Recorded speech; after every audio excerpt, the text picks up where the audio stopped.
més, benvinguts.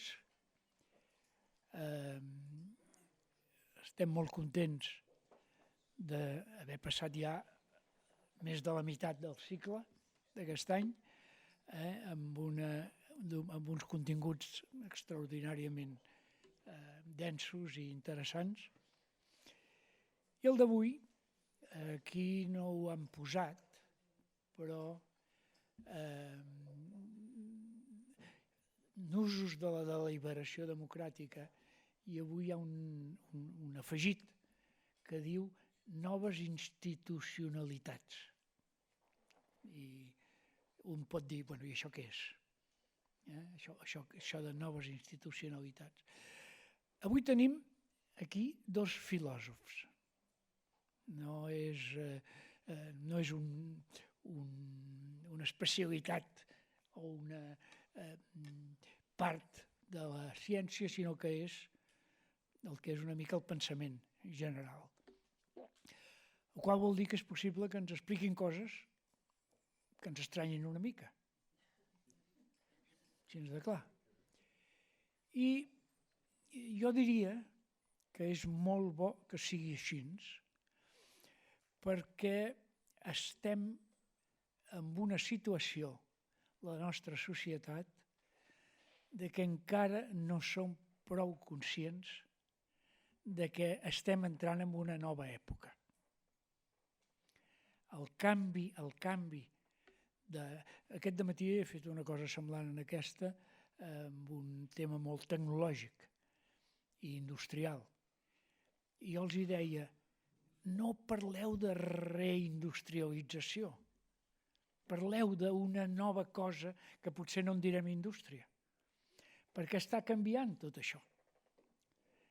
Servirà molt més que el d'ara potser per aconseguir més benestar, inclús creixement, però no creixement en el sentit de lo que hem entès per creixement fins ara, que era sobretot creixement econòmic, quan el que és important és el creixement del benestar, que no té per què coincidir amb el creixement econòmic. Bé, doncs aquí jo crec que està passant una cosa, que és que l'organització política, les diferents maneres de relacionar-se les persones, per tota una sèrie d'elements, entre els quals hi ha la globalització, la digitalització, els problemes d'insostenibilitat, l'entrada important, i espero que encara més, de les dones en el món de la societat general, no només en les tasques en què semblava que estaven dedicades fins ara, i tot això canvia les relacions.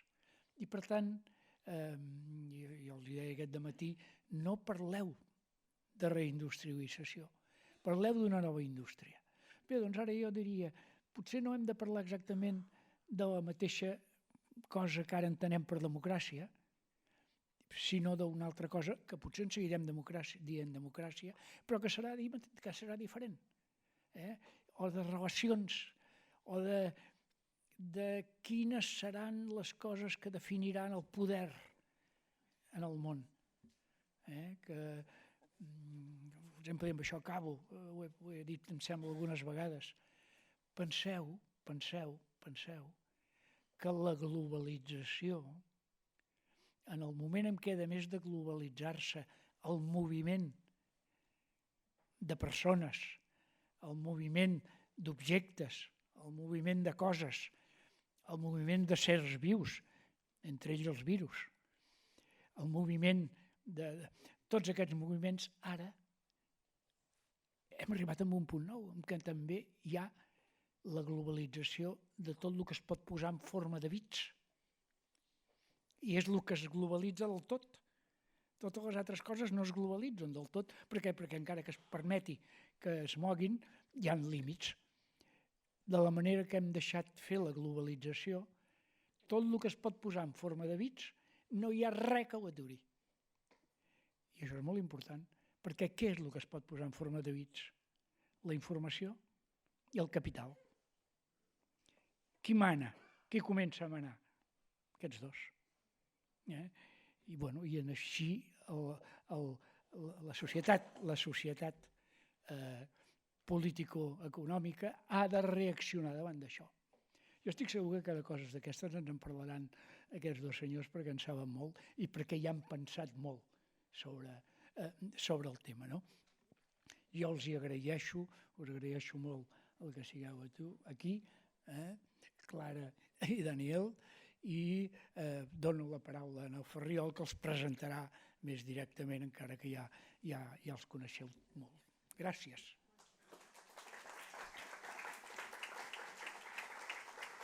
Doncs va, serem molt sintètics. D'entrada, agraïm molt a la Clara Serra i al Daniel Innerarity que ens acompanyin avui. La Clara Serra és investigadora del Centre d'Investigació de Teoria, Gènere i Sexualitat de la UB i forma part del personal docent investigador de la Universitat de Barcelona. És formadora en qüestions de gènere i feminismes, forma part del col·lectiu Males Feministes. És filòsofa, té un màster en estudis avançats també en filosofia, un màster en estudis interdisciplinars de gènere de l'Autònoma de Madrid. Va ser responsable de l'àrea d'igualtat de Podemos i ha treballat molt en la construcció i representació d'identitats i els estudis sobre la masculinitat. Per tant, aquí hi ha tot un camp per córrer. Té múltiples articles d'opinió, escriu al País, etc. Clara, muchísimas gracias por acompañarnos hoy. I el Daniel Innerarity, que ens ha acompanyat moltes vegades i per això ens fa molta il·lusió també que estigui aquí.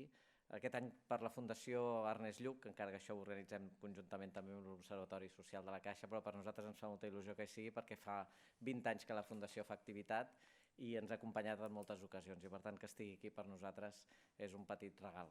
Per tant, agrair-li molt al Daniel que hi sigui. El Daniel, com sabeu, és catedràtic de Filosofia Política i Social, investigador Ikerbasque a la Universitat del País Basc, és director de l'Institut de Governança Democràtica i fa poc titular de la Càtedra d'Intel·ligència Artificial i Democràcia a l'Institut Europeu de Florència. El Daniel, a més, està d'enhorabona, és un recent Premi Nacional d'Investigació a l'àrea d'Humanitats i, per tant, moltes felicitats. És filòsof, ha estat a múltiples universitats que no citaré i, per tant, el poden vostès llegir a múltiples dels seus llibres, l'últim La Sociedad del Desconocimiento, però també Pandemocràcia, una teoria de la democràcia completa, comprender la democràcia, etc. Però el que hem vingut és escoltar-los. Per tant, això és un diàleg, com els hi deixem que s'expressin amb absoluta llibertat i, com sabeu, al final del mateix podeu fer preguntes per escrit que ens passaran i nosaltres des d'aquí dalt les formularem quan ells acabin. Per tant, Daniel, Clara, muchas gracias y adelante. Bueno, buena tarde a todos y a todos. Decía Joan muy bien, y aunque es ingeniero tiene razón en lo que decía, que efectivamente denominar a las cosas que están pasando lo que sea es ponérselo muy fácil, ¿no? Realmente no creo que desvelemos hoy en una hora el mundo en el que entramos, pero no nos lo vamos a poner demasiado fácil, ¿no? Vamos a entrar en cosas que tienen que ver con esto con una idea que es que en el mundo están apareciendo nuevos temas, nuevas subjetividades, nuevos actores que nos obligan a repensar muchas cosas, ¿no? Que de alguna manera han enriquecido el paisaje social y político o lo han complicado, según lo vea uno como algo positivo, como algo inquietante, ¿no? Desde el movimiento Me Too pensaba yo que podía ser un punto de inflexión en la historia reciente, hasta la inquietud que provoca la progresiva robotización del trabajo, el hecho de que haya cada vez más decisiones algorítmicas. En fin, habíamos diseñado unos cuantos temas, nos habíamos intercambiado unos correos haciendo una lista de cosas, al final nos hemos dado cuenta de que no vamos a llegar, no va a dar tiempo a arreglar el mundo entero, igual nos tenéis que volver a invitar, a Clara la tenéis más cerca, con lo cual hacerlo por favor. Y yo quería empezar y además aprovechando que Clara es una especialista en esto, yo soy más un aficionado, hablar un poco en qué está significando la presencia cada vez más de la mujer, las mujeres en el espacio público, ¿no? Como al que hacía referencia Joan, ¿no? Si comenzamos por esto, yo creo que se suscitan un montón de temas para nuestra posible conversación hoy, ¿no? De entrada, acerca de cuál es el mejor argumento para promover eso, si es que nos parece bien, cuál es el mejor argumento. Y yo aquí voy a plantear una hipótesis, ¿no? Que es, me parece que habría que proteger las buenas causas de los malos argumentos. A veces hay cosas muy buenas que se defienden muy mal y eso termina dañando incluso la causa, ¿no? Entonces yo me voy a permitir ser un poco provocador en esto, porque por algo hay que empezar. Cuando las elecciones presidenciales francesas entre Sarkozy y Ségolène Royal, yo vivía entonces en Francia y lo seguí con verdadera pasión, la primera mujer candidata, había una cierta expectativa de que pudiera ganar, tal, y Royal dijo, Royal, que había sido secretaria de Estado, había estudiado en la Escuela Nacional de Administración, o sea, era una mujer de ya un recorrido largo en la política, dijo que ella se presentó como una persona que estaba cerca de la gente, que era una mujer, que había cuidado a sus hijos, por cierto, para que su marido entonces pudiera ser ministro, etcétera, etcétera, ¿no? Y venía a decir, bueno, yo represento a esas mujeres que estamos cerca de la gente. A mí aquello me parecía un argumento muy malo, porque el problema no era que no era que las mujeres estuvieran cerca de la gente, sino que estaban lejos del poder, que son dos cosas distintas, ¿no? A veces están cerca de la gente porque están lejos del poder, pero lo primero es estar lejos del poder, ¿no? Y además, bueno, el hábil de Sarkozy, ya un perro viejo, le costó 5 minutos retorcer aquello y demostrar que en el fondo era una incompetente, ¿no? O sea, tú no tienes experiencia política, o sea, tú estás reconociendo tu propia incompetencia. Acuerdo aquel debate apasionante, a Sarkozy le habían recomendado que no fuera muy agresivo, cosa que era un buen consejo, y lo siguió bastante al pie de la letra y arrolló a Royal y luego en las elecciones, ¿no? El segundo argumento es el de que las mujeres lo hacen mejor que los hombres, ¿no? Que conecta con una idea que yo le he leído a Clara y sobre la que me gustaría que nos la contara aquí, ¿no? Con motivo de la gestión de la pandemia, se ha argumentado en varias ocasiones que los países que han estado presididos por mujeres lo han hecho mejor, ¿no? Se pone el ejemplo de Finlandia, de Jacinda Ardern en Nueva Zelanda, etc., ¿no? Lo cual es posible que sea verdad. Pero este argumento es muy peligroso, porque ¿y si lo hubieran hecho mal? Entonces ya no estaría justificado. Es decir, ¿qué pasa? ¿Que las mujeres no tienen derecho a equivocarse como los hombres nos hemos equivocado y nos seguimos equivocando? ¿Es una cuestión de igualdad o es una cuestión de eficacia, ¿no? A mí me parece que ese argumento conecta con cosas, Clara, que has escrito tú sobre la mala mujer, también con un tono provocador. ¿Estás de acuerdo con esto? ¿Es una tontería esto que he dicho yo, que no sé nada de feminismo o qué? Bueno, primero de todo, buena tarde. Un placer estar aquí y muchas gracias por acompañarnos. Un placer estar contigo, Daniel. Y no has dicho ninguna tontería para nada. O sea, estoy muy de acuerdo con...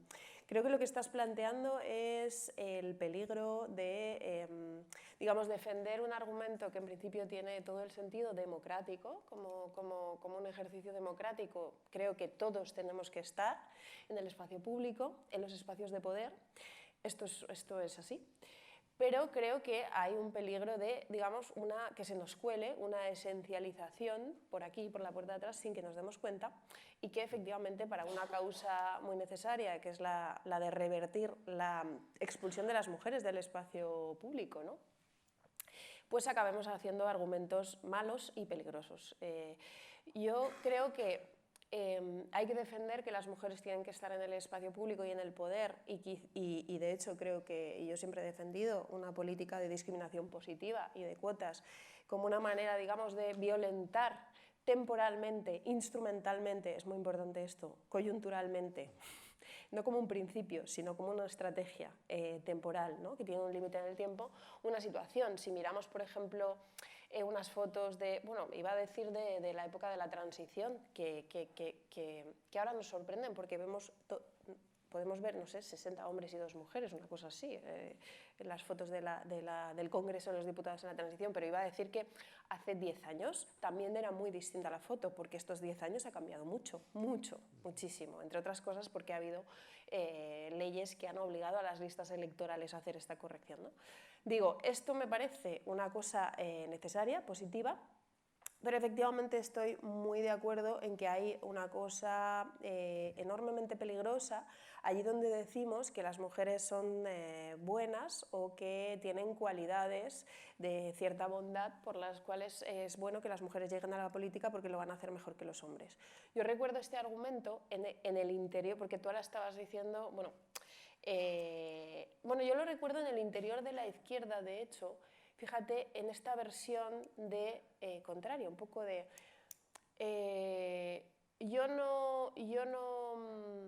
yo para que las mujeres hagan políticas neoliberales como las de Thatcher o las de, yo qué sé, para que sean Esperanza Aguirre, yo no voy a defender la presencia de las mujeres en política. Digo, esto también ha sido un argumento de la izquierda, ¿no? Y claro, yo pensaba, claro, pero entonces tenemos que condicionar la presencia de mujeres y por tanto tenemos que defender a las mujeres para que puedan hacer política solo si van a ser buenas, o solo si van a hacer determinadas políticas, o solo si van a hacer políticas de izquierdas, o sea, solo si van a hacer lo que a nosotros nos guste. Claro, porque es como, creo que las mujeres tienen derecho al poder y después con ese poder van a hacer muchas cosas, entre otras cosas, cosas que no nos van a gustar, ¿no? Pero yo sí que creo que yo tengo que defender que en el Partido Popular, las mujeres del Partido Popular no lo tengan más difícil que los hombres y van a hacer políticas con las que estoy en desacuerdo, pero creo que hay una tarea democrática ahí y por tanto voy a defender también a mis adversarias. Y precisamente por eso no voy a pintar de rosa, ni voy a esencializar nada de lo femenino, ni voy a considerar que van a hacer políticas buenas, porque claro, luego tendría un problema, ¿no? Ya veremos qué pasa con Meloni, por ejemplo, ¿no? Bueno, claro, la feminización de la extrema derecha, claro, podríamos abrir este o tema. Le Pen, ¿no? Claro. Sí. De hecho, cuando empiezan las primeras leyes de paridad o cosas similares en Europa, la reacción de los tribunales constitucionales es muy negativa. En Francia, en Suiza, en Italia, en nombre del universalismo y la igualdad, concebida de una determinada manera, las primeras sentencias son muy negativas. Hay una gran resistencia, ¿no? Algo que hoy en día se formula de otra manera como un rechazo a las políticas de la identidad, detrás del cual se cuelan muchas cosas, ¿no? Sí. Pero es verdad que hubo una resistencia inicial y entonces yo creo que para que las políticas de paridad o de discriminación positiva o como se quieran llamar se abrieran paso, tribunales y opinión pública tuvimos que entender algo que no resultaba fácil y es que primero que a lo que llamábamos universalismo en el fondo era un universalismo masculino. Lo que pasa es que no nos dábamos cuenta, ¿no? Yo recuerdo cuando hace años nos reuníamos un conjunto de hombres en cualquier cosa, organizando una mesa de este estilo y tal. Yo no tenía conciencia de estar excluyendo a nadie, ¿no? O sea, no es que lo hiciéramos de esa manera deliberada, ¿no? Y probablemente hoy en lo que va de siglo, lo que estamos es en una batalla por avanzar en la igualdad, profundizando también la diferencia, ¿no? Recogiendo más diferencias en el sujeto, en esta nueva institucionalización, ¿no? Y ahora que decías lo de ver fotos de la transición, si habéis visto la película esta Argentina 1985, a mí hay dos cosas que me llaman la atención. Todos son hombres en el jurado y entre los culpables y los juzgados también, y todos están fumando. No sé qué me ha sorprendido más, ¿no? Que estuvieran fumando tanto que fueran hombres, ¿no? Bueno, aquí me parece que este proceso que ha costado tiempo también y costará todavía, ¿no? Y que ahora lo vemos con esa feminización de la extrema derecha, tiene varias consecuencias, ¿no? Dejadme que cuente una cosa que a mí me llamó la atención. Pierre Bourdieu, en su obra La distinción, hay un capítulo donde expone un estudio sociológico que hizo es para explicar todo el tema de la derecha feminizada, que yo creo que esto lo explica bien, ¿no? expone cómo en la sociología francesa, a medida que avanzabas en el rango social, económico, los roles de género eran menos notorios, menos diferenciados. O sea, donde más diferenciación había entre hombres y mujeres en cuanto al rol, eran las clases populares. A medida que ibas subiendo, ¿qué te encontrabas? Que las mujeres empezaban a fumar, se ponían pantalones, tenían la moda garçon, y los hombres se preocupaban de la moda, adquirían modales más finos, no trabajaban con las manos. Entonces, yo creo que esto lo conecto con un filósofo un poco reaccionario, pero que a mí me fascina, Crawford, americano, que es un tío que dice en sus libros filósofo y reparador de motos, se define como... Y entonces hace una reivindicación del trabajo manual, ¿no? Y es un poco la nueva derecha está con la que conecta Trump, que es la derecha de... Si veis habéis hecho zapping alguna vez por estas televisiones americanas que aparecen 4 o 5 forzudos que van donde la casa de una señora, se la repanan, le ponen un tejado, beben cervezas, están mazados y tal, ese tipo de macho americano, ¿no? Bueno, digo esto para contar cómo sociológicamente puede estar ocurriendo, esto es una hipótesis que yo no tengo solo pura intuición, puede estar ocurriendo que esa extrema derecha femenina se haya masculinizado y por eso gusta a buena parte de la clase trabajadora. Y con la izquierda pase lo contrario. El ejemplo más claro es Le Pen, perdonadme, es casi más un tío que yo, o sea, ¿no? Es bastante hombre, ¿no? Y Macron, disculparme también, tampoco es que Macron sea la extrema izquierda, pero Macron tiene gustos un poco feminizantes, se ha casado sospechosamente con una señora muy mayor que él, es filósofo, se dedica a esa cosa tan poco manual como la ingeniería financiera, ¿no? Entonces puede ser que las clases populares no reconozcan a Macron como uno de los suyos, y en cambio a Le Pen sí. Eso que ha pasado en Francia, como pase en España, yo creo que está muy lejos de pasar, yo creo que hay mucho señorito en la extrema derecha, pero como eso pase, sociológicamente tendríamos un problema, ¿no? No sé, ¿te parece esto? Bueno, creo que es verdad que el éxito de ciertos liderazgos de la derecha femeninos son liderazgos como con mucha autoridad, son liderazgos en ese sentido, efectivamente, con todas las comillas del mundo, masculinos, ¿no? Pero estoy bastante de acuerdo. Creo que no solamente ahora, en el caso de la extrema derecha, sino los liderazgos del Partido Popular, por ejemplo, estas mujeres fuertes con muchísimo carácter y tal, creo que han sido liderazgos con mucho carisma, y que ese carisma, digo, porque estaría muy mal que consideráramos que porque son de derecha pues lo hacen mal, no es verdad, lo pueden hacer estupendamente. Pienso en Esperanza Aguirre o muchas lideresas, ¿no?, del Partido Popular, y creo que ahí hay efectivamente una disputa de la autoridad. Hay una demostración de que las mujeres pueden perfectamente encarnar la autoridad, lo autoritario, por supuesto que sí, y por tanto, como decíamos, es un riesgo para esos malos argumentos que decíamos de si decimos que las mujeres lo van a hacer bien, lo van a hacer bonito, lo van a hacer cuidadoso, ¿no?, que es como cuando hablamos así de los cuidados en una clave como muy esencialista, pues hay el riesgo de coger esta deriva. Luego, ¿qué dices, ¿no?, cuando tienes estos liderazgos? Macarena Olona ahora, ¿no? O sea, evidentemente hay, incluso ya mirando a la extrema derecha y Vox, un adelantamiento de algunas mujeres tomando el mando y tomando la voz y dirigiéndose a un electorado que pide un liderazgo con mucha autoridad y mucho mando, y lo están sabiendo hacer y lo saben hacer muy bien, ¿no? Entonces aquí yo creo que vacunarnos de malos argumentos que después se nos vuelvan en contra, pues creo que tiene todo que ver con lo que decías. O sea, yo creo que hay que tener muy claro que la defensa democrática del espacio para las mujeres, que el patriarcado les ha negado, no solamente es el derecho de las mujeres a las cosas buenas, también es el derecho de las mujeres a las cosas malas, y a mí me gusta mucho la expresión esta del derecho al mal. Las mujeres tenemos derecho al mal, y creo que reivindicar el derecho al mal de las mujeres, al menos tanto como el de los hombres, Es mucho eso, ¿eh? ¿Eh? Que es mucho eso. Que es mucho, que es mucho. Creo que esto es algo feminista. Sí, yo estoy de acuerdo con la idea esa de no esencializar las propiedades, ¿no? Porque hacemos de una coyuntura histórica que lleva miles y miles de años una característica metafísica, ¿no? Evidentemente las mujeres han cuidado, pero eso no significa que tengan que cuidar, ¿no? Ni que vayan a cuidar siempre, ni que... o sea, en el fondo yo creo que detrás de esta revolución, o pequeña o grande revolución, yo creo que aquí hay una revolución que va a trastocarlo todo. O sea, creo que es una de las grandes transformaciones. Lo que pasa es que todavía la onda expansiva no se percibe, ¿no?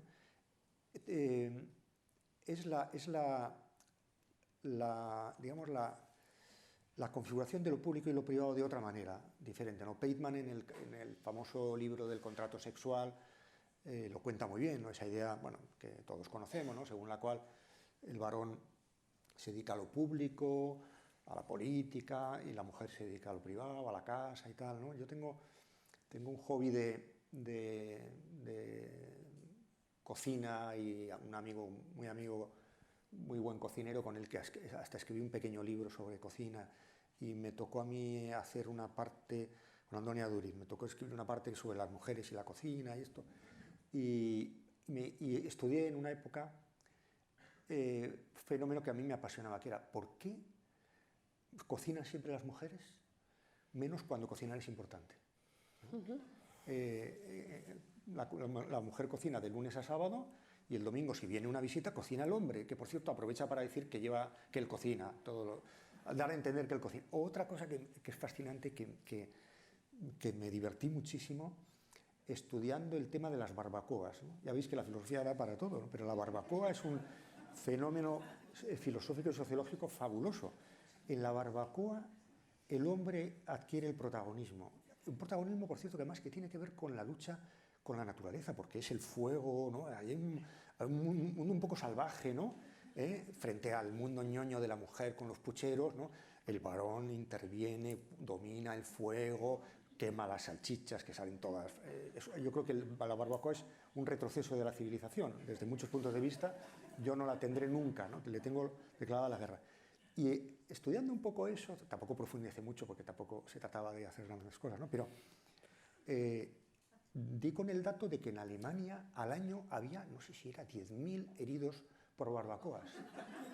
Y eran todos hombres que se habían quemado en la exhibición de masculinidad. Bueno, yo creo que es una cosa bonita, ¿no? Bueno, y una consecuencia de esto, de la que habría que tirar un poco y explorar, ¿no? Es, claro, si hemos configurado el espacio público de esa manera, hombres independientes, autosuficientes, que compiten, y mujeres que no compiten, que cuidan, si esto se modifica, a lo mejor resulta que ese ideal de humanidad, o sea, de hombre maduro, que es sea independiente, sea autónomo, lucha contra los elementos, domina el fuego, caza, tal, a lo mejor eso se nos viene abajo. Y yo creo que en buena medida el éxito... Aquí también tengo una hipótesis que no tengo comprobada, pero creo que detrás del mundo de la extrema derecha, por lo menos en España, entre la gente que yo conozco, lo que más les irrita es este asunto. O sea, el destronamiento del varón, o el varón perplejo, ¿no? Ante esto de la nueva masculinidad y tal, ¿no? Entonces, a lo mejor resulta que el ideal de humanidad, de ser humano, de ser una persona madura, no tiene tanto que ver con la autosuficiencia, ¿no? Con el individuo, esa noción de individuo que nos pesa tanto, ¿no? Sí.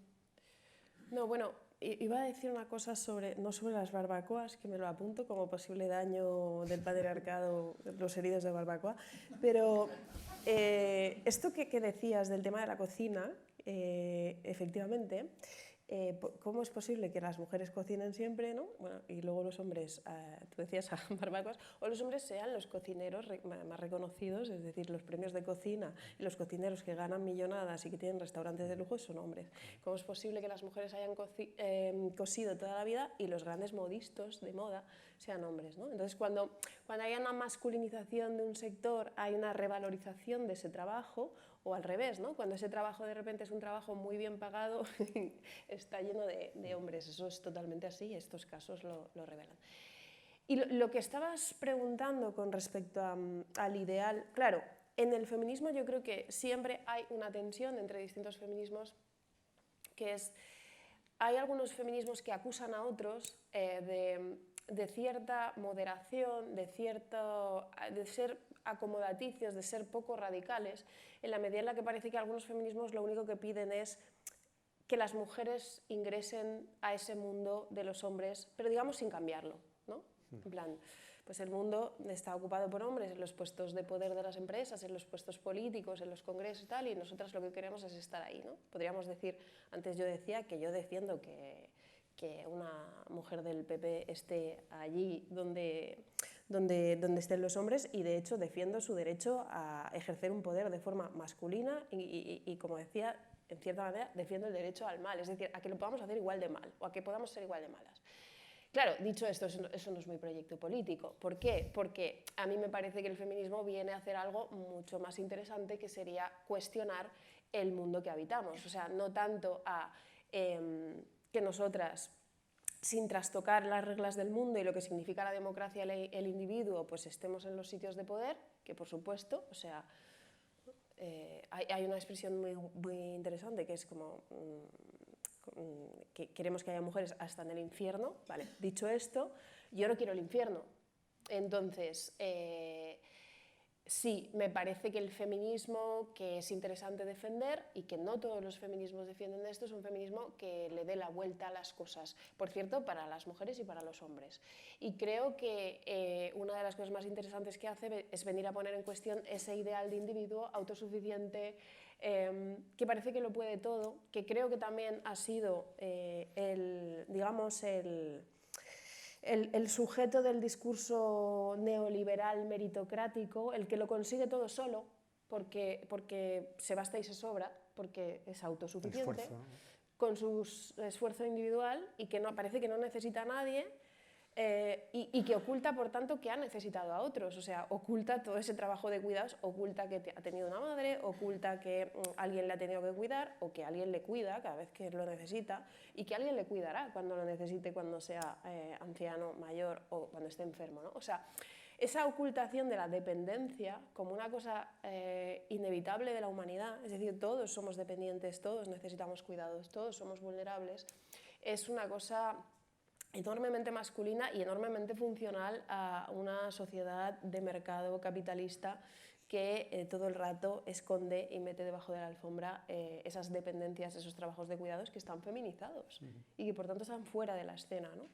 Entonces, claro, para mí que el feminismo entre no es que las mujeres se vuelvan sujetos igual de inverosímiles, igual de ficticios, igual de autosuficientes, ¿no? Sino que cuestionemos qué es la humanidad, y por tanto eso va a implicar que le vamos a dar la vuelta a las cosas, ¿no? A las importancias, a las prioridades. Vamos a dar la vuelta a la sociedad, si no, no es interesante. Sí, yo me atrevería incluso a entenderme bien la provocación, ¿no? Que cuando un sector, una institución se llena de mujeres, generalmente suele ser un indicador de que esa institución ha perdido influencia y relevancia pública. ¿Por qué? Porque los hombres no dejamos el poder con facilidad. Claro. Bueno, es el caso de las médicas. Se está llenando de médicas, hay cada vez más médicas y cada vez hay menos salario, se cobra menos siendo médico. O los parlamentos se llenan de mujeres. El Parlamento navarro tiene más mujeres que hombres, pero estamos hablando al mismo tiempo de que la política cada vez es menos relevante. En cambio, en los consejos de administración no se da. O sea, a veces es un indicador de eso, ¿no? Esto nos lleva a otra cuestión íntimamente ligada, que es el tema del cuerpo, ¿no? De la función del cuerpo en una democracia, que te sugiero que habláramos un poco de esto, ¿no? Porque, claro, fíjate que estábamos ¿dónde estábamos hace 2 años? ¿No? Hace 2 años estábamos hablando del metaverso, de la realidad virtual, del transhumanismo, el cuerpo había desaparecido, el cuerpo pesado, el cuerpo frágil, el cuerpo vulnerable, había aparecido el cuerpo de los tenistas, pero ese no es el cuerpo real, ¿no? Y en ese momento aparece un virus que nos pone delante, además un cuerpo muy pesado, ¿no? Un cuerpo especialmente frágil, ¿no? Y yo tengo una hipótesis, bueno, de que con el cuerpo han pasado como 3 grandes asuntos que te quería plantear, Clara, que serían el cuerpo comprometido, el cuerpo abusado y el cuerpo elegido, ¿no? Y explico cada una de estas 3 cosas, ¿no? Brevemente, ¿no? El cuerpo comprometido. Ha pasado que el cuerpo se ha convertido en un lugar de reivindicación y de combate, ¿no? Pensemos, por ejemplo, en la significación que ha tenido lo que una socióloga francesa llamaba el giro genital del feminismo, es decir, la presencia de un cuerpo como muy evidente, con todo, por ejemplo, todo el tema de la pobreza menstrual. Se han empezado a hablar de cosas de las que antes no se hablaba, ¿no? Probablemente incomodando a nuestro discurso, el discurso habitual que teníamos, ¿no? La protesta, movimientos tipo Femen, etcétera, ¿no? que vehiculan esa protesta a través del cuerpo. O recordar la campaña del Ministerio de Igualdad de este verano, con 6 mujeres, con 6 cuerpos que no respondían a la normalidad. Yo me acordaba en aquel momento, no sé si esa campaña fue muy afortunada o no, en fin, no quiero entrar en detalles. La idea por lo menos a mí me pareció muy buena. Yo me acordaba al ver esa campaña de cuando yo siempre que voy a México, me llama muchísimo la atención la propaganda que hay en las carreteras de cosas de mujeres en las que las mujeres son rubias y blancas, cuando en México hay un 2% de mujeres, pero parece como si todas las mujeres quisieran ser rubias y blancas, ¿no? Lo cual, en fin, es una gran paradoja, ¿no? Segundo, el cuerpo abusado. No hace falta que explique mucho cómo llevamos desde el Me Too y todo el tema de la pederastia, etcétera, han subido los umbrales de tolerancia o de intolerancia respecto de ciertas cosas que en otros momentos nos parecían o normales o malas pero privadas o que estábamos dispuestos a aguantar. Ha subido clarísimamente el umbral de todo lo que tiene que ver con el consentimiento, ¿no? Y incluso en el tema de la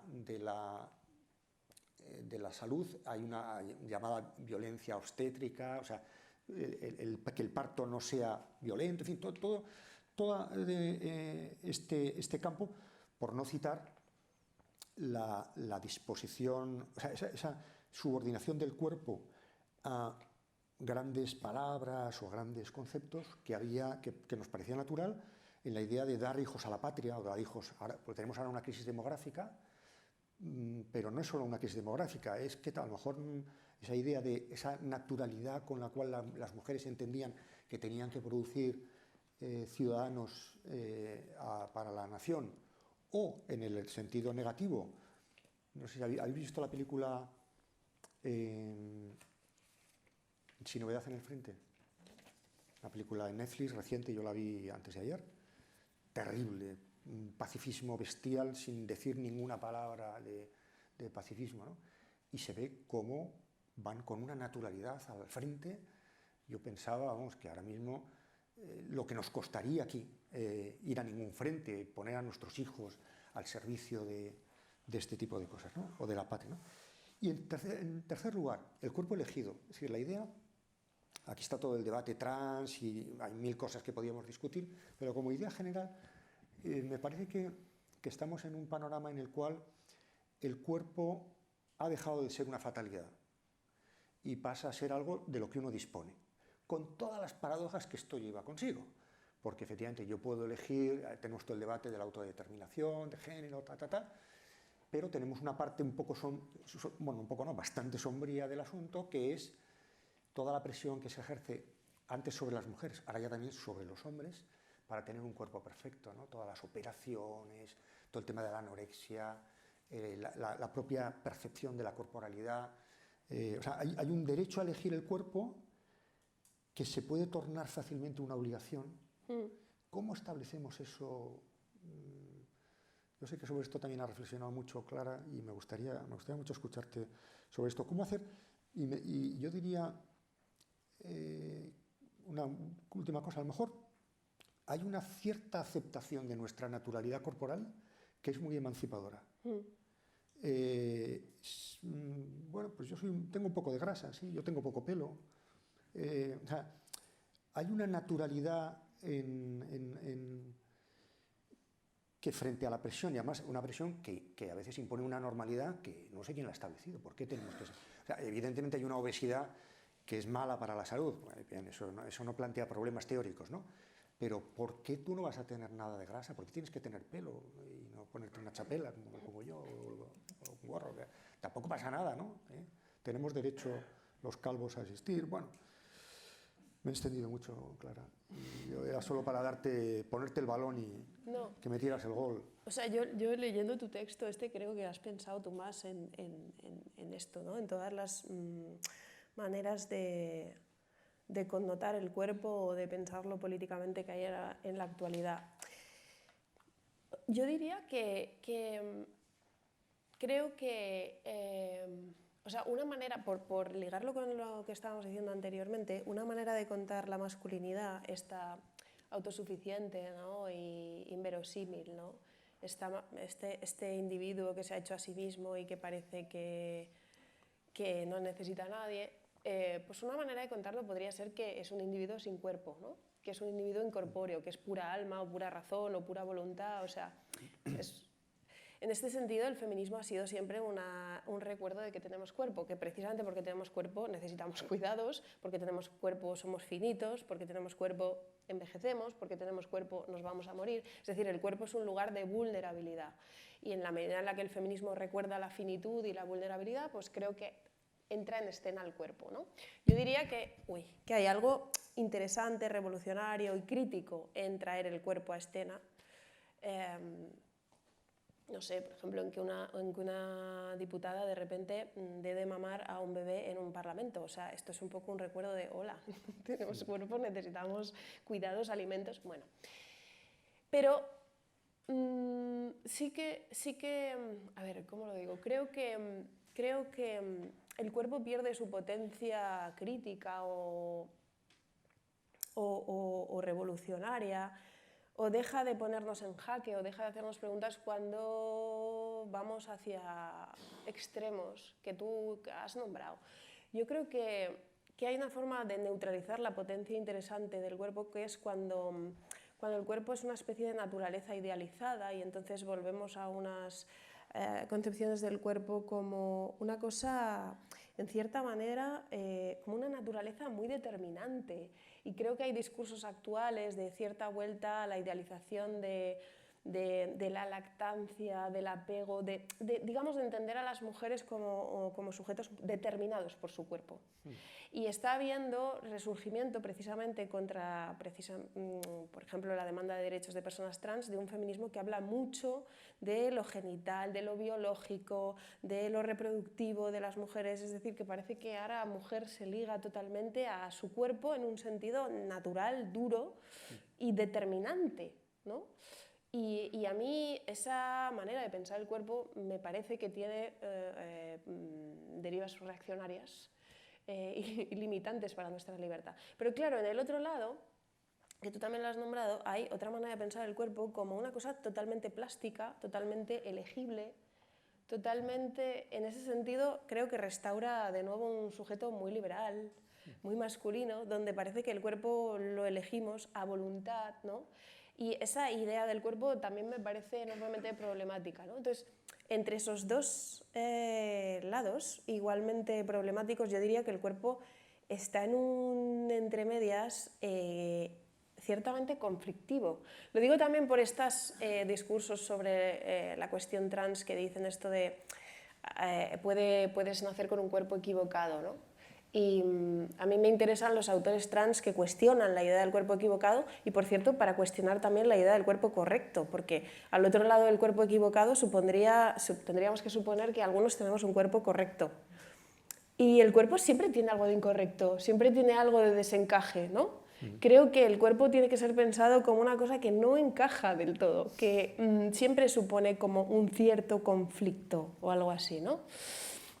Entonces, sí, yo creo que hay como una manera hiperracionalista de tomar al cuerpo y una manera hipernaturalista y biologicista de pensar el cuerpo que curiosamente coexisten en la época actual y que son ambas yo creo que problemáticas, ¿no? Y luego cuando estabas hablando pensaba en otra cuestión que me estaba surgiendo, que era, claro, yo creo que hay una cosa que es que a las mujeres siempre se nos ha asociado mucho más con el cuerpo. O sea, si tú piensas en la historia de la filosofía, ¿no? En plan, ¿qué es el alma? Bueno, una cosa relacionada con los hombres. ¿Qué son las mujeres? Una cosa corporeizada, ¿no? Convertida en carne, convertida en un objeto natural, o sea, ¿qué es el pecado? Una cosa femenina, ¿qué es? ¿No? Siempre la carne, el cuerpo, lo corruptible, eso hemos sido las mujeres, ¿no? En la historia del pensamiento tradicional.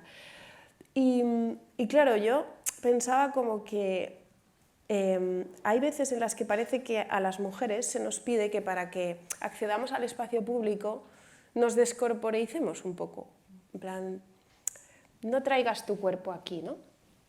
Y lo estaba pensando porque el otro día, bueno, una cosa de Instagram, de esta cuestión, sabéis que Instagram prohíbe los pezones femeninos, pero no los masculinos. Es una cosa de la que nos quejamos mucho, porque es como, ¿por qué un pezón femenino no puede verse en una red social donde se puede ver un pezón masculino? Esto no tiene ningún sentido. Son cuerpos ambos. Sin embargo, uno está prohibido, está censurado, está estigmatizado como una cosa impudorosa, obscena y que no se puede ver.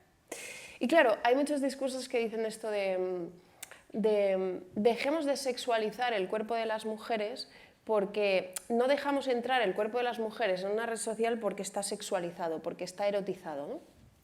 Y yo me preguntaba, ¿pero el problema es que el cuerpo de las mujeres está erotizado y está sexualizado? Es decir, ¿tenemos que deserotizar o desexualizar el cuerpo femenino para que tenga derecho a estar en una red social?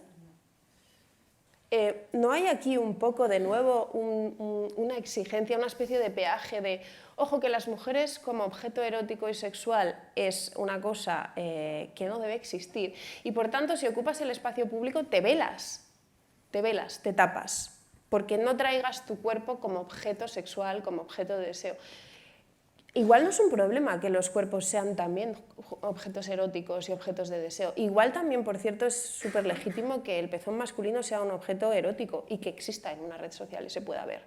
No sé por qué, digamos, ¿entendéis? O sea, esta erradicación de lo erótico, de lo sexual, que tanto se ha asociado a lo femenino, cuando asumimos que eso es malo o que eso debe ser, digamos, erradicado, creo que asumimos esa estigmatización masculina de lo erótico y del cuerpo. Entonces, creo que aquí hay unas cuantas trampas que deberíamos como, claro, no sé, quizás pensar, ¿no? Bueno, además es que esa mirada erótica está hecha desde el varón. Está hecha desde el varón, efectivamente, cuando lo erótico es femenino y por tanto malo, peligroso, indecente, ¿no? Pero claro, yo digo, ¿pero qué sería lo feminista? ¿Decir que la mujer no es erótico, no es un objeto erótico, o decir que lo erótico femenino no tiene nada de malo? Porque claro, también las mujeres erotizamos los cuerpos de los hombres y los cuerpos de las mujeres. No nos olvidemos de esto, porque frente a las prohibiciones patriarcales, las mujeres también somos sujetos que erotizamos cuerpos. Entonces, eso no está mal, eso no es un problema, ¿no? Quizás un problema es la estigmatización de lo femenino que siempre se toma como un objeto sexual. Bueno, Eva, Pandora y todas las mujeres sexualmente tal que han desatado todos los males de la humanidad y que han sido la causa de que a la humanidad le pase todo lo malo que le pasa, ¿no?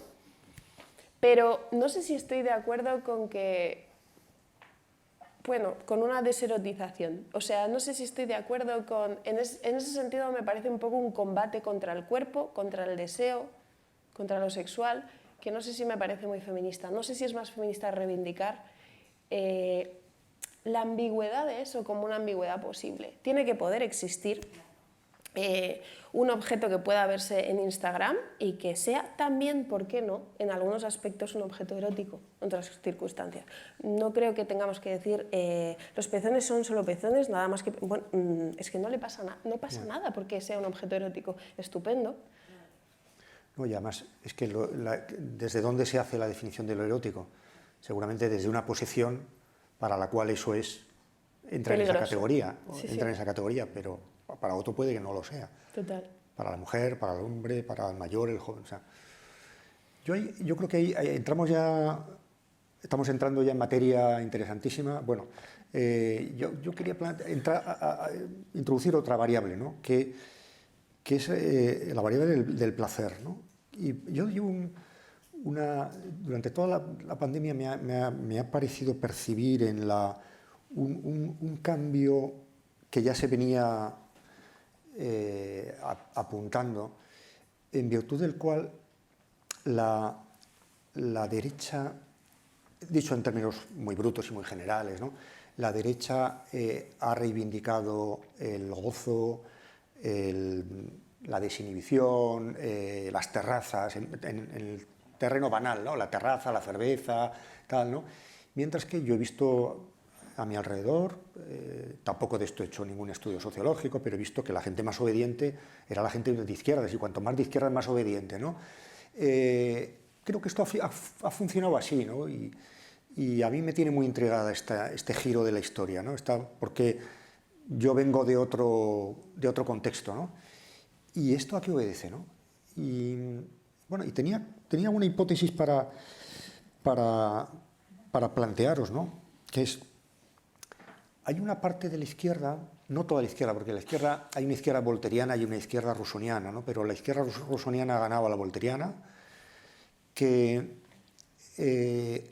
entiende el sacrificio como el espacio de acceso hacia la emancipación, ¿no? Eso es Marx, bueno, esa frase tan repetida, ¿no?, de la vergüenza como el instrumento de emancipación en los escritos de la crítica del derecho de Hegel, en los escritos de juventud de Marx, o esa idea de que hay que conseguir que el proletariado se avergüence de su condición, o la idea de Santiago Alba, nuestro colega, habla del colapsismo, ¿no? O sea, esa idea tentadora para algunos de que cuanto peor, tanto mejor, ¿no? Cuanto peor, cuanto más tensionado, en el fondo es una idea ya del joven Marx, ¿no? Cuanto más represión haya, más cerca estamos del giro revolucionario, ¿no? La parodia de esto es un Zizek diciendo cada vez que hay una gran crisis mundial, y como ya llevamos unas cuantas, que el capitalismo se va a terminar con esta crisis, ¿no? Y que va a ser el golpe definitivo. Yo eso ya se lo he oído varias veces así, ¿sí que no? Y una vez tuve incluso ocasión de discutirlo con él, que no daba su brazo a torcer, ¿no? Y ya con el virus ya le parecía que esto iba... Por cierto, además me parece también un poco tramposo, porque es confiar en que la naturaleza haga tu trabajo, ¿no? Bueno, aquí va a llegar un virus que se va a cargar el capitalismo. Oye, igual a lo mejor tenemos que hacer algo nosotros, ¿no? O sea, que el virus nos eche una mano, pero algo habrá que currar, ¿no? Esto habrá que currárselo, ¿no?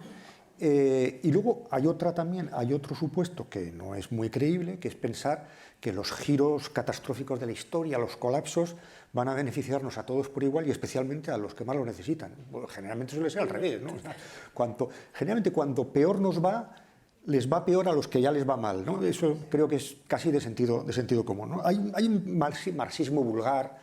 Bueno, esto evidentemente estoy caricaturizando un poco sobre esto, ¿no? Entonces,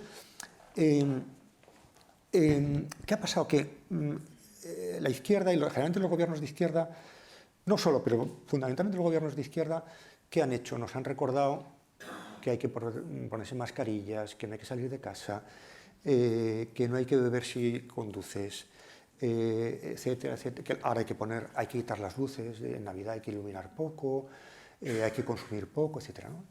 Y en la derecha, yo tengo por ahí recogido unas cosas, porque lo he escrito en un libro que saldrá el año que viene, ha hablado de cartilla de razonamiento energética. Esto lo he oído hace poco, ¿no? Viene una cartilla de razonamiento energética, una expresión brutal, ¿no? Bueno, y expresiones muy similares, ¿no? Yo recuerdo Almeida diciendo, el alcalde de Madrid, cuando revierte Madrid Central de Carmena y dice: ¿quién soy yo para prohibir a la gente que entre con coche en el centro de Madrid? ¿No? Como diciendo, bueno, yo no tengo autoridad para prohibirle a uno el placer de entrar en un coche, con un coche al centro de Madrid, ¿no? O Aznar, perdón que esté yendo a ejemplos concretos, pero solo para ejemplificarlo, no para meterme con ellos, ¿no? Cuando Aznar dice contra la medida de Rubalcaba de bajar los grados de alcohol, de bajar, o sea, los grados de alcohol para las multas, Aznar diciendo, a mí nadie me va a decir lo que yo puedo beber cuando voy a... Bueno, este libertarismo que en España concretamente estamos poco acostumbrados, porque más bien la derecha era una derecha conservadora, tradicional, nacionalista, tenía muchas versiones, pero la versión liberal, libertaria, yo creo que es una versión extraña. Decía Pío Baroja decía que él era el único anarquista de derechas que había, y efectivamente el anarquismo no era de derechas, ¿no? Bueno, entonces, ¿cómo pensamos el placer? ¿Cómo piensa concretamente, cómo puede pensar la izquierda el placer en este nuevo contexto, ¿no? Porque creo yo, y esto se lo he dicho a mis amigos políticos, gente que está en la política, en partidos de izquierda, les he dicho, como sigamos... es verdad que hay que recordar a las personas el consentimiento, la responsabilidad por el medio ambiente, el consumo moderado, tal. Es verdad que hay que recordarlo, pero como solo estemos dando mensajes de negatividad, en el ambiente va a ir calando la idea de que estos van de prohibir y estos no nos dejan pasárnoslo bien, y en cambio los otros sí.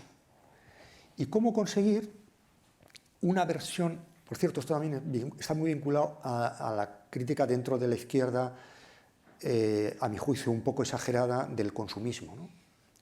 O sea, ver el consumismo como algo siempre negativo, ¿no? Entonces, ¿cómo formular una idea de placer compartido, no abusador, consentido, recíproco, conectado con el gozo de los otros?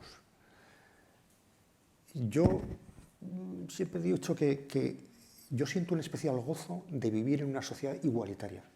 Hay un placer de vivir en una sociedad igualitaria que me gustaría tenerlo más. Y si uno ha vivido en Estados Unidos, ve como uno no tiene ese gozo. O sea, uno tiene otros gozos, pero el gozo de vivir en una sociedad igualitaria donde te tratan de igual a igual, un trabajador, el más humilde, donde hay protección, es un placer, es un gozo enorme, ¿no? Que habría que vender, ¿no? Me estoy enrollando demasiado, Clara, perdóname. No. Cuéntanos, ¿qué te parece? No, sí, yo creo que tenemos una parte de la izquierda ascética, un ascetismo de izquierdas, y una derecha que defiende el disfrute y que defiende el placer.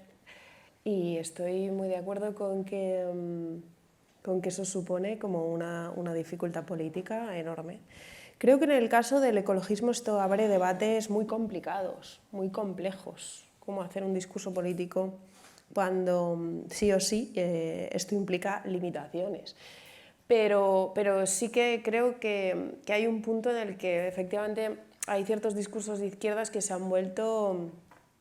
Bueno, Nietzsche lo llamaría cristianismo, ¿no? Claramente, a este tipo de discurso, ¿no? Al discurso del ascetismo, de lo que no puedes hacer, ¿no? Y a este combate contra el placer, ¿no? Y creo que la izquierda parece a veces dar sermones cristianos, y creo que esto es algo que efectivamente la derecha y la extrema derecha lo está localizando muy bien y está jugando muy bien un rol libertario, rebelde, contracultural, desobediente, ¿no? Desde ese afuera. Y creo que hay que reflexionar mucho acerca de cuándo hacemos innecesariamente este tipo de discursos. Yo con la cuestión de las masculinidades lo digo mucho. Si el feminismo solamente dice a los hombres que no se puede ser y no hace deseables formas de masculinidad que sí se pueden ser, creo que la reacción va a ser el cierre en banda y una respuesta reaccionaria a eso. Creo que Creo que además hay, por cierto, una restauración de un individuo, de un sujeto, de un modelo de individuo, en el fondo muy liberal y en el fondo muy masculina, que es esa que, si pensamos que los sujetos políticos deciden las cosas por una especie de cálculo racional, ¿no? De esto no me toca, estos privilegios no me tocan, yo aquí me quito este trozo de la tarta porque este no es mío. Y esto, o sea, este discurso, ¿no? En clave de date cuenta de lo que no te toca, tus privilegios y tal, es una presuposición de que los sujetos a los que hablamos cuando hacemos política razonan así, en clave racional y en clave moral, ¿no?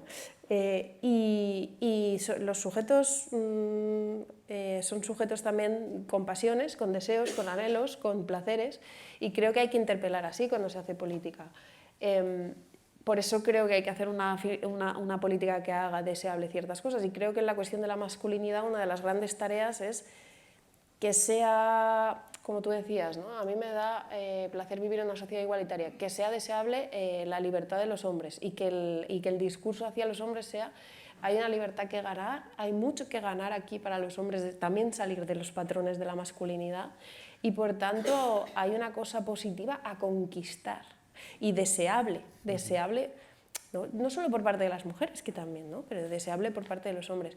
Si no hacemos esos discursos, creo que la derecha tiene todas, pero todas las de ganar, ¿no? Y luego, claro, está la cosa de no disputar el placer, pero es que ya creo que hay discursos también de izquierdas que directamente están sacralizando el sufrimiento, o sea, el padecimiento pasivo, ¿no? Cuando Macarena Olona o las nuevas lideresas de extrema derecha salen a decir hay un feminismo victimista, ¿no? Que siempre nos victimiza a las mujeres, que siempre habla de nosotras como víctimas, y sale Macarena Olona a hacer un discurso de yo defiendo a las mujeres como sujetos libres, está localizando un problema, está localizando una falla y está apuntando muy bien en una dirección. Porque efectivamente hay ciertos discursos que, digamos, solo nos convocan como víctimas. Parece que el reconocimiento es: yo soy un sujeto sufriente, me han pasado muchas cosas horribles en la vida, soy objeto de muchas exclusiones y por tanto este es mi equipo. Pero a veces la gente no quiere ser víctima, también quiere ser un sujeto con acción, con agencia, un sujeto de la emancipación, ¿no? Entonces, yo creo que la figura de la víctima es bastante inquietante en la medida en la que a veces parece ser el sujeto político, o que somos sujetos políticos en la medida en la que somos víctimas de algo. Y esto es lo que nos autoriza a hacer política, ¿no? Entonces, si has sido objeto de una injusticia y eres víctima del patriarcado, o eres víctima del racismo, estás autorizado a hablar, esto es tu asunto, ¿no? Estás convocado a hacer algo políticamente, pero al final se da una especie de disputa por ver quién es más víctima, quién sufre más, ¿no? Quién tiene más autoridad porque padece más, y quién es más bueno porque padece más. Pero es que el padecimiento no nos hace buenos. Hay que volver a recordar esto. O sea, sufrir no te hace bueno. De hecho, sufrir muchas veces genera daño en los sujetos y, por tanto, que esos sujetos hagan daño también, ¿no? Entonces, no somos buenos por lo que padecemos, porque en eso no tenemos agencia ninguna. Eso es lo que el mundo ha hecho de nosotros. Somos buenos o malos por lo que nosotros hacemos en el mundo, ¿no?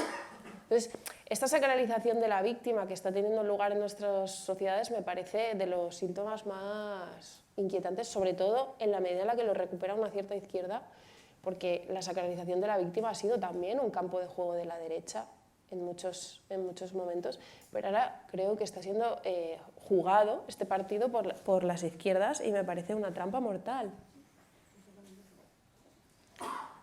Bueno, yo creo que habría que dar paso ya a Ferriol, ¿no? ¿Te parece ya damos paso a las preguntas, a la intervención del público? Bueno, hay preguntas. Hay material. Hay material. Sí, y de hecho también hay más material en un tema en el que no habéis entrado, que luego, Daniel, te pediré si puedes decir alguna pincelada, igual Clara también, al respecto de los algoritmos, cómo nos están afectando en esta línea. Y hay alguna pregunta en esta dirección y empezaré igual por esta y así también podéis hablar un poco. Nos dicen, y a ver si la encuentro, Sí, nos dicen que este verano un artículo relataba la decadencia del topless en nuestras playas, pero dice cómo está afectando la tecnología de Silicon Valley, Instagram, ¿no? Todas estas políticas, a las normas sociales respecto al sexo, el comportamiento en público, en las playas y tal. Y dice, hay un giro ahí, dice, mientras tecleo en mi móvil pezón, el corrector de iPhone automáticamente me pone perdón, ¿no? Bueno, es una anécdota, pero sí decir, bueno, hay toda una realidad algorítmica que nos puede estar afectando en la forma en cómo empezamos a socializar también nuestro cuerpo, por lo que nos viene condicionado al tener esto en la mano, ¿no? Si podéis decir alguna cosa al respecto y entrar ahí, y en todo caso aquí luego ya entraremos en más temas del algoritmo en la toma de decisiones colectivas, que también hay alguna cosa. Yo es un tema que no lo tengo estudiado, no puedo decir una cosa así muy profunda, ¿no? Sí que he estudiado hasta qué punto los algoritmos están sesgados, o sea, los algoritmos, es decir, los procedimientos a partir de los cuales se toman cada vez más decisiones públicas, están sesgados, tienen que ser corregidos. Yo aquí diría, los algoritmos generalmente, o sea, los algoritmos no son tan listos como parecen. Los algoritmos utilizan los datos con los que se entrenan, se entrenan con los datos que hay disponibles en la sociedad. Sería muy milagroso que los algoritmos fueran mejores que nosotros. Los algoritmos sirven para ser más exactos, más precisos, conocer mejor por ejemplo, las preferencias de la gente, pero tienen un límite muy claro, y es que calculan nuestro comportamiento futuro de acuerdo con los patrones que son del pasado. Y por tanto, aquella dimensión disruptiva, radicalmente renovadora, que nos caracteriza como humanos, que nos hace imprevisibles, no la pillan, ¿no? O sea, el Me Too no se hubiera producido algorítmicamente. Las grandes y pequeñas cesuras de la historia, yo no hubiera dejado de fumar, que fumaba de chaval, algorítmicamente, ¿no? Lo dejé no había ninguna razón en mi pasado para que yo dejara de fumar, simplemente fue una ruptura, ¿no? Y llamémosle revolución, llamémosle reforma, llamémosle disrupción, llamémosle de la manera que queramos, los seres humanos tenemos un elemento imprevisible, por cierto, el más interesante de todos, ¿no? Decía Shoshana Zuboff, hablaba de que no nos roben el derecho al futuro, ¿no? O sea, que no nos roben el derecho a tener una cierta imprevisibilidad. Entonces, yo lo encajaría en este contexto, ¿no? Una para Clara y una para Daniel. Daniel, nos dicen, has hablado un momento de que todo esto será una gran transformación, una revolución y que vendrá, que aún no lo estamos percibiendo. Dicen, ¿nos puedes dar indicadores? ¿Qué lo provoca? Si puedes decir alguna cosa más al respecto. Y para Clara nos dicen, ¿puede haber un riesgo de que las políticas de discriminación positiva hacia la mujer se conviertan en un mal argumento para una buena causa? Un mal argumento de la extrema derecha que aprovecha como un buen argumento para atacar una buena causa. Yo me estaba fijando más en la segunda y se me olvidó. Ah, sí, se me estaba olvidando la primera. Yo suelo decir que los filósofos, nuestro trabajo es más apasionante cuanto peor está el mundo. Cuanto más inquietante es el mundo, y en estos momentos nos lo estamos pasando muy bien. Pero, como ciudadanos o ciudadanas que somos, desearíamos que nuestro trabajo fuera un poco más aburrido. Entonces, no sé por dónde empezar a contestar esa pregunta, porque es que yo veo todo patas arriba. Yo veo que hay cantidad de cosas que están sucediendo que nos están obligando a repensar muchísimos conceptos. Repensar ya es una expresión que yo no me permitiría, ¿no? A pensar de nuevo conceptos. Es decir, es que no sé realmente no sé por dónde empezar. Me parece que las crisis que estamos teniendo, la crisis climática, ya fue la crisis económica, bueno, fue brutal, no brutal solo en su impacto sobre la gente, sino brutal también en su impacto sobre las categorías, sobre los conceptos, sobre la manera de entender el mundo. La pandemia es que nunca había habido una pandemia. Había habido cosas que se le parecen, la gripe española no tiene nada que ver con lo que hemos pasado. El cambio climático, si nosotros le contáramos a nuestros abuelos, no voy más atrás, no estoy hablando de Adán y Eva, a nuestros abuelos lo del cambio climático, mi abuelo agricultor en un pueblo de Navarra no entendería nada. O sea, la expresión cambio climático no significaba nada para él. Y para nosotros es una evidencia, ¿no? Es una evidencia que no sabemos muy bien cómo gestionar. Bueno, esta sería mi respuesta, ¿no? Y desde luego, lo que hemos hablado hoy aquí, de las mujeres, el cuerpo, el placer, el sufrimiento, yo creo que es un terreno de modificación de muchas de nuestras categorías, ¿no? No, la pregunta que me hacían sobre la discriminación positiva, yo creo que antes lo hemos dicho, ¿no? Que yo creo que la discriminación positiva ha tenido efectos muy rápidos cuando se ha utilizado como una herramienta, y creo que estamos donde estamos ahora en parte porque eso ha existido. Es decir, por ejemplo, la ley electoral española hace rato que obliga a asegurar presencia de mujeres en las listas electorales, y eso ha cambiado radicalmente la composición de nuestros espacios, de nuestras instituciones políticas. Yo diría que eso está bien.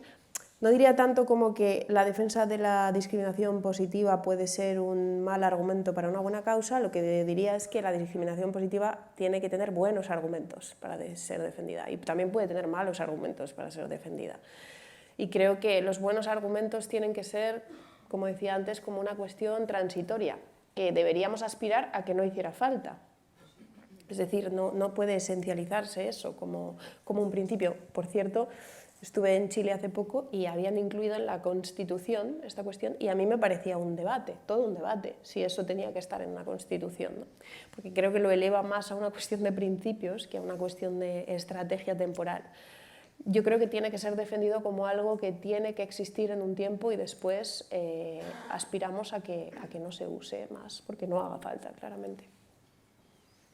Nos dicen también cómo, hay dos sobrecontradicciones, nos dicen cómo es posible plantear el feminismo condenando la corporalidad femenina si justamente la opresión del cuerpo ha sido uno de los elementos de control con el que se ha recibido ¿no? el masculismo, el machismo, digamos. Entonces, ¿cómo hacemos con eso, ¿no? El elemento del feminismo dice condenando la corporalidad femenina, ¿vale?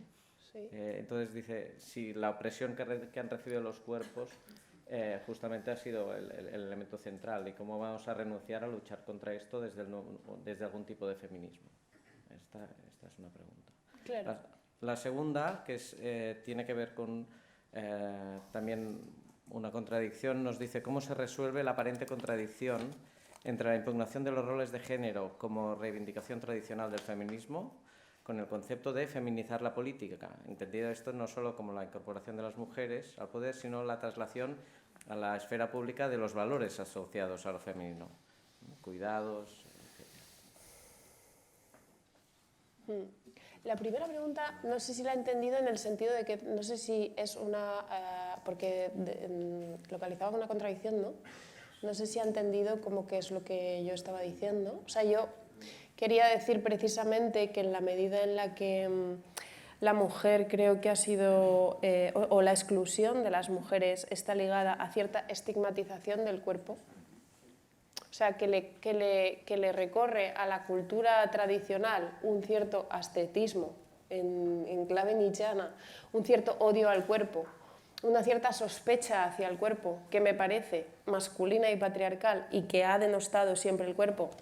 Pensemos en el alma y el cuerpo de Descartes y en toda esta manera, digamos, de poner siempre lo pecaminoso o lo oscuro o lo peligroso en el cuerpo. Yo creo que esto está ligado a una cultura de desprecio a lo femenino y a las mujeres.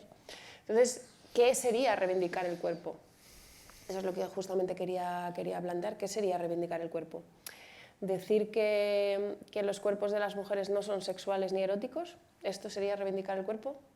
Yo creo que no. Yo creo que hay una manera más ambiciosa de reivindicar el cuerpo, que es como los cuerpos también son objetos sexuales y eso forma parte del cuerpo y eso no es sospechoso, ni es malo, ni debe ser estigmatizado y quizás si lo estigmatizamos es porque lo seguimos asociando a lo femenino y por tanto precisamente quería hacer una defensa del cuerpo en esta clave en la que creo que el cuerpo ha de poder ser no solamente una cosa, digamos, que cuanto menos se vea y cuanto menos se note mejor para que seamos sujetos, ¿no? Que es un poco lo que se nos exige a las mujeres.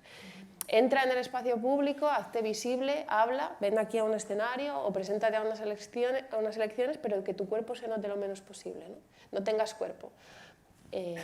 Creo que en cierta medida la exigencia de las mujeres de ponernos un velo no solamente es determinado, es como metáfora, o sea, sigue operando y funcionando, ¿no? Entonces, yo por eso estoy en desacuerdo con los feminismos que localizan como algo a erradicar que las mujeres sean objetos, cuerpos. Es que ser objeto es ser cuerpo. Objeto sexual, objeto erótico. Creo que hay un feminismo que reivindica lo erótico, que reivindica los cuerpos de las mujeres y de todos. Esta es la cuestión, claro. Entonces, estaba haciendo justamente una reivindicación del cuerpo en ese sentido. Y con respecto a la cuestión, no se me ha olvidado, la cuestión de la feminización, yo estoy de acuerdo con que, no sé qué piensas tú, Daniel, pero creo que feminización es un concepto ambiguo, peligroso, lleno de, efectivamente, de posibles esencialismos y, por ejemplo, nosotras lo utilizamos mucho cuando estábamos en Podemos, sabiendo que hay cautelas que tener, porque efectivamente puede predisponernos a pensar que la feminización inmediatamente hace buena la política, cuidadosa, ¿no? Mejor, más bonita, y creo que ahí hay algo... Creo que efectivamente ese sentido ciertamente conservador es el que se ha acabado asentando. Creo que era disputable quizás pelear para que eso no fuera tan así, pero sí estoy de acuerdo en que es un concepto que implica riesgos, que duda cabe, ¿no? Sí, yo creo que voy a estar bastante de acuerdo contigo, claro. Primero, vamos a tomarnos en serio esta revolución, o sea, este cambio, ¿no? Y entonces esto supone trastocar muchas cosas. Y la primera, los varones y las mujeres nos diferenciamos, nos hemos diferenciado históricamente en que los varones tenemos un cuerpo que usamos y las mujeres sois un cuerpo. Claro. Y hasta que no aceptemos que eso no es así, ni para unos ni para otros, o sea, nosotros tenemos también tiene una base biológica, o sea, esto no carece de un fundamento biológico, ¿no? Pequeño, ¿no? Pero los varones nos entendemos como personas que usamos tenemos un cuerpo que usamos, también eso es muy liberal y tal, ¿no? Claro. Y en cambio las mujeres, o sea, cuando hablamos del cuerpo, enseguida pensamos en las mujeres, ¿no? Cuando hablamos de género, eso es una cosa que os pasa a vosotras, ¿no? Pero nosotros no tenemos género, ¿no? Y yo creo que en el origen de toda discriminación, históricamente, del tipo que sea, hay una falta de percepción de que discrimina de su propia particularidad. A todos los niveles, ¿eh? O sea, el hecho de que los hombres no tuviéramos conciencia, yo no tengo sexo, esto es una cosa que tienen las mujeres, ¿no? De Madrid al cielo, ¿no? Yo hablo Madrid al cielo, o sea, yo no hablo una lengua particular. ¿Habéis oído esa expresión? Una lengua particular. Yo la he oído muchas veces, ¿no? El euskera, el catalán son lenguas particulares. ¿Esto qué significa? El concepto lengua particular y el concepto universalismo masculino forman parte de la misma raíz, que es la inadvertencia acerca de tu propia posicionalidad en el mundo y por tanto tu propia particularidad. Empecemos ahí, y si empezamos ahí nos podemos poner de acuerdo y podemos llegar a construir algo serio, ¿no? Pero empecemos diciendo, no, de Madrid no se va al cielo. O si se va de Madrid al cielo, también se va desde Barcelona o desde Donosti, ¿no? Se puede ir desde muchos sitios. Bien, luego, tomando pie en lo que decía Clara bueno, lo traduzco yo en otros términos, ¿no? Pero en el fondo me ha parecido que tú estabas hablando, Clara, de un juego de suma positiva, ¿no? Esto no es una tarta que nos repartimos, entran las mujeres, salen los hombres, aunque evidentemente hay aspectos de reparto, o sea, evidentemente que los varones nos hemos tenido que... Vamos a ver cómo lo digo esto. Yo cuando veo una política de discriminación positiva en relación con las mujeres que me perjudica, que hay algunos casos, podría mencionar algún caso que me ha perjudicado, en cosas tampoco muy serias, ¿no? Pienso, lo que yo soy, ¿cuántas discriminaciones positivas en favor de los varones tiene detrás? O sea, yo me beneficié muchísimo de un mundo que con malicia o sin ella, los varones teníamos una posición meritocrática, ¿no? en ese sentido liberal, ¿no? Bueno, pues ahora a lo mejor nos toca pagar algún precio por eso, pero en general esto no me parece un buen argumento, porque yo creo que el buen argumento, o sea, es un argumento que yo utilizo para mí mismo y alguno de mis compañeros menos feministas y rabiosos porque han perdido una oportunidad, porque una mujer ha entrado no sé qué, tal, les recuerdo, oye, que es que te has beneficiado de muchas cosas que ellas no podían, ¿no? Pero en general yo creo que esto va de disfrute conjunto. Es decir, o sea, esto de que pensar que los varones hemos tenido la suerte de dedicarnos a la política en lugar de cuidar a los hijos y a los mayores, qué suerte, ¿no? Es un malísimo argumento, ¿no? Al revés, o sea, los varones nos hemos perdido muchas cosas, ¿no? En ese reparto del territorio es más visible lo que se han perdido las mujeres y lo que se han perdido los varones. También yo creo que nos hemos perdido una posición en el mundo importante, ¿no? Bueno, coincido contigo en lo de feminizar la política. Yo, como no he sido de Podemos, pues no, pero en fin, tengo muchos amigos allí, nunca he compartido, me irrita especialmente la expresión feminizar la política. Me parece que es inevitable caer en el esencialismo de que las mujeres cuidan y por tanto llevan el cuidado. Esto nos ha llevado, por ejemplo, a que una cosa que a mí me parece un poco ridícula, ¿no? Que es que cuando empiezan a entrar las mujeres en la política, ¿a qué puestos entran? Todos los consejeros, las consejeras de asuntos sociales de las comunidades autónomas eran mujeres. Entran a eso. Yo quiero que las mujeres entren a la economía, a la ciencia, o sea, que entren a sitios más masculinizados, ¿no? Pero vamos, fundamentalmente me parece que es una derrota anticipada. O sea, hablar de feminizar la política es una derrota y así se lo he dicho también a algún amigo mío algunos amigos míos que la utilizan, pero me parece un mal argumento. Las últimas preguntas nos dicen, ¿se debe aceptar, sobre todo desde la izquierda, rebajas o recortes en políticas emancipadoras, especialmente en igualdad de género, para conseguir un compromiso político o consensos más amplios para conseguir determinados progresos? ¿Hasta cuándo tenemos que renunciar en políticas emancipadoras si hay que llegar a acuerdos políticos? Esta es una. Y la otra nos dicen, relacionado con lo que decíamos antes, el ágora pública cada vez más está controlada también por algoritmos, porque hay mucha parte de la discusión que se da en las redes. ¿Qué peligros o qué ventajas, qué problemas veis que esto esté pasando? Enlaza también con un tema sobre si la inteligencia artificial se puede cargar a la democracia o ser a cargo de ella, etcétera, pero esto ya es una derivada. Claro. Bueno, Daniel, seguro que tienes más cosas que decir sobre esto, pero yo, es que, claro, yo algoritmos entiendo el uso de la palabra algoritmo, pero entiendo que estamos diciendo muchas cosas detrás de esa palabra, porque claro, algoritmo es un significante enormemente neutro que dice una cosa matemática. El problema es que hay algoritmos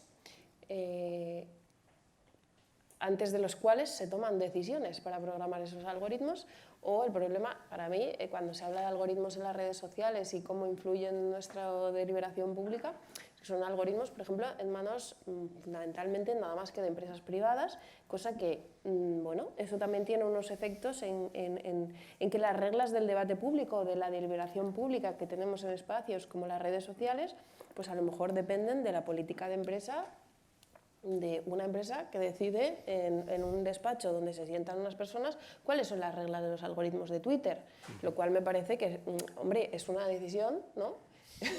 que está afectando a unas cuestiones absolutamente fundamentales en las que están en juego derechos fundamentales y en las que está en juego cómo una sociedad discute, de qué puede discutir, cuáles son las reglas de juego de la discusión. Entonces, claro, esta es la primera cuestión, los algoritmos, o en manos de quién están los algoritmos y hasta qué punto poderes privados pueden decidir sobre algo que afecta a derechos fundamentales, ¿no?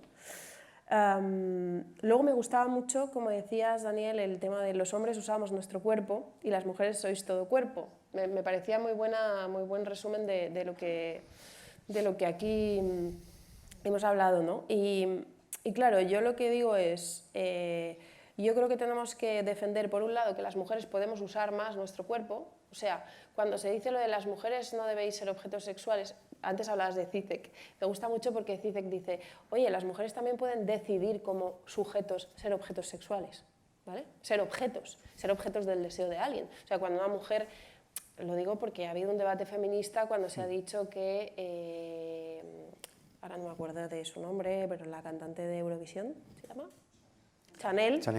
Ha habido una parte del feminismo que Chanel se sexualiza, se objetualiza, Chanel pues ahora ya es carne de cañón de la cultura patriarcal, esclava absoluta de tal. Oye, Chanel está decidiendo también y hay un sujeto. Y tú, cuando ves un cuerpo, inmediatamente haces la misma operación que el patriarcado, que es como hay cuerpo y hay objeto sexual, ya no hay sujeto. Hombre, no, un poco de compatibilidad, por favor. O sea, podemos tener cuerpo y ser sujetos haciendo lo que tú dices, ¿no? Lo que hacen los hombres, uso de su cuerpo, ¿no? Yo defendería para las mujeres uso de su cuerpo, pero defendería también para los hombres que, hombre, defendería, digamos, por cambiar un poco las cosas, que a los hombres el cuerpo os desborda un poco más de lo que decís.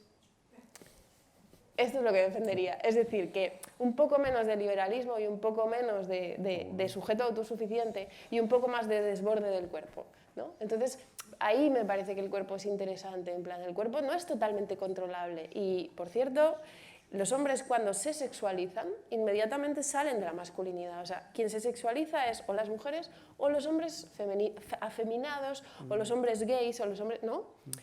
Sexualizarse o hacer cierta ostentación del cuerpo, hacer aparecer el cuerpo inmediatamente es una especie de problema para la masculinidad, ¿no? Entonces yo ahí diría que los hombres tienen que corporeizarse un poco más y nosotras reivindicar más nuestro aspecto de sujetos, ¿no?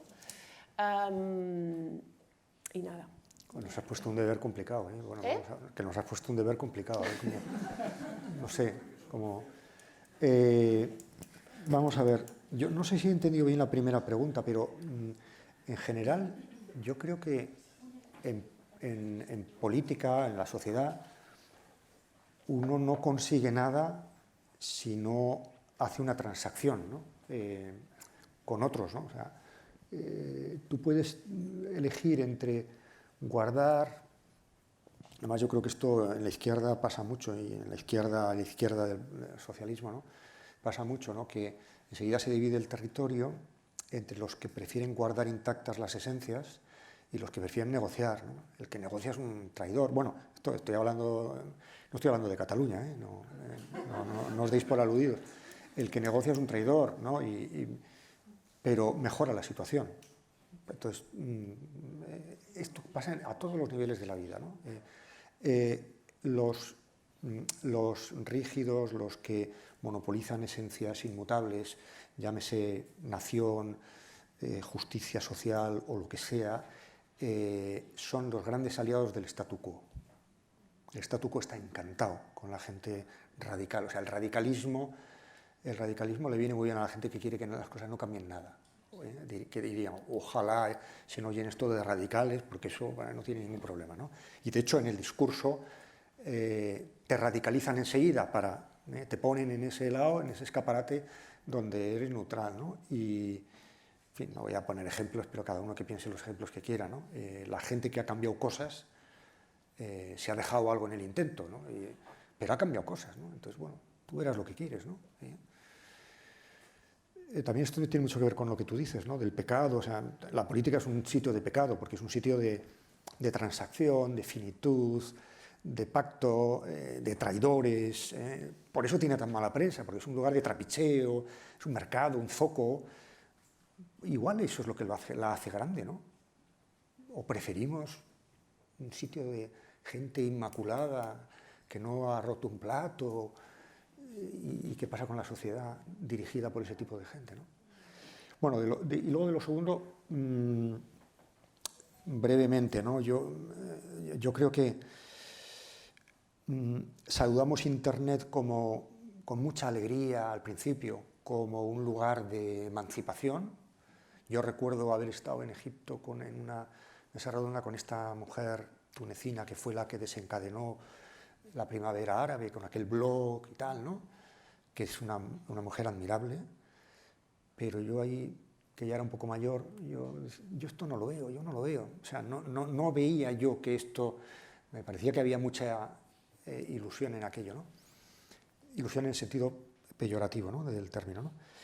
Y ahora mismo estamos en el otro péndulo, ¿no? En el otro lugar del péndulo, que es, si tú ahora vas a la calle y preguntas a la gente, dígame un sinónimo de Internet, ¿no? La gente nos dirá injerencia, rusos, discurso del odio, ¿no? Mismo en el imaginario de la gente. Entonces yo creo que estamos en el otro extremo del péndulo. Esto no está bien pensado, no está bien pensado. Aquí hay que, en Florencia, en el grupo que dirijo yo allí en el Instituto Europeo, nuestro objetivo es parar el péndulo, ponerlo en el sitio correcto. Y en relación con eso de si la inteligencia artificial se cargará o no la democracia, mi tesis, por ahora, a lo mejor cambio de opinión, pero mi tesis es que no se va a cargar la democracia, pero no porque no deba, sino porque no puede. Porque la inteligencia artificial no es tan inteligente. Ni tan artificial, por cierto, porque es muy marrana la inteligencia artificial. Parece que es la nube, hablamos de la nube no hay ni nube ni nada, esto es muy material, hay unos sitios que consumen un montón de energía donde están los datos y tal, esto es pura ingeniería más cercana a lo que Joan conoce que lo que que están diciendo los transhumanistas. Esto es muy, muy sucio además, ¿no? Produce una basura enorme, pero no es tan inteligente, fundamentalmente porque la inteligencia artificial funciona muy bien para problemas que tienen una respuesta binaria, donde tienes 1 o 0, donde tienes muchísimos datos y donde no hay ninguna ambigüedad. Se pueden medir y hay para lo cuantificable, ¿no? Y los humanos tomamos decisiones bastante bien en aspectos que son lo contrario de esto. Los humanos, ya basta de fustigarnos, los humanos lo hacemos bastante bien. Tomamos bastantes buenas decisiones en entornos de ambigüedad, con poca información y confusión e incertidumbre. Yo siempre pongo un ejemplo. Cuando se aprueba la ley del divorcio en España, mi madre me dice horrorizada que había leído en no sé qué medio de comunicación que se iban a divorciar se iban a romper la mitad de los matrimonios, ¿no? Y yo le dije a mi madre, pues me parece bastante poco. A juzgar por el tipo, o sea, por la calidad de la decisión, ¿no? La calidad de la decisión de un matrimonio en general o de una relación de este estilo, hombre, deja bastante que desear en el sentido de que uno no... Bueno, ahora ya algo no me discute porque me dice, bueno, ahora existe Tinder y entonces esto ya entra otra variable que yo desconozco, pero uno no ha hecho un estudio de mercado. Uno... entra en un ámbito de incertidumbre, porque son dos personas cuya evolución es impredecible. ¿Qué más dificultades podemos poner? Yo no conozco, hemos hecho un examen psicológico a la otra persona, le hemos sometido a un test de... No, generalmente eso ha sido una chapuza. Hombre, y que nos salga relativamente... En fin, ¿me entendéis, no? O sea, entonces, yo diría, de la política, del ejercicio de la política, yo hablo con muchos políticos en muchos sitios diversos, de muchos sesgos y tal, porque... creo que no se puede hacer filosofía política si uno no conoce a los actores principales, ¿no? Y es muy interesante hablar con ellos, ¿no? Y te das cuenta de que viven en un entorno de incertidumbre brutal, aunque no lo parece y no lo pueden dar a entender, pero viven en un entorno terrible. Y la parte política de la política es imaginativa, creativa, arriesgadísima, carente de razones, poco fundamentada. A mí es lo que me admira. Eso Max Weber lo dice en El político y el científico, y ya lo dijo, y ya desde entonces nadie lo ha mejorado. Y yo suelo decir a este respecto que en el sistema político que tenemos, me estoy enrollando demasiado, en el sistema político tenemos Joan lo podía corroborar aquí, y si digo una tontería, Joan me corriges. Tenemos una esfera de gente que se renueva continuamente, o sea, los ministros, los consejeros, los alcaldes y tal, y debajo, pegado, tenemos una esfera de altos funcionarios. Y esas dos esferas se llevan mal. Tú vas donde un político y te dice, ¿qué te dice un político siempre? No me dejan. Esta es la expresión que te dice, no me dejan. Y es verdad. ¿Qué te dice un funcionario? Bueno, ¿para qué sirve el sistema, la parte del sistema político menos creativa, digamos, más administrativa, en la cual la inteligencia artificial nos puede ayudar muchísimo para corregir la frivolidad de los políticos? ¿Para qué sirven los políticos? Para corregir el conservadurismo de los funcionarios. Y de que se lleven mal dependen muchas cosas muy buenas. Si se llevaran muy bien, ojo, oveja muerta, ¿no? O sea, el famoso dicho, ¿no? Mejor que se peleen, ¿no? Porque hay que mantener la tensión entre esas dos dimensiones de la política. Bueno, yo si os parece, al final Daniel decía, los humanos lo hacemos bastante bien. Yo creo que si lo hacemos bastante bien, seguro que seremos de deshacer estos nudos de la deliberación democrática que nos vayan apareciendo. Yo, por lo tanto, os quiero agradecer mucho, Clara y Daniel, que nos hayáis acompañado hoy. Hemos aprendido mucho. Muchísimas gracias. Un placer. Muchas gracias.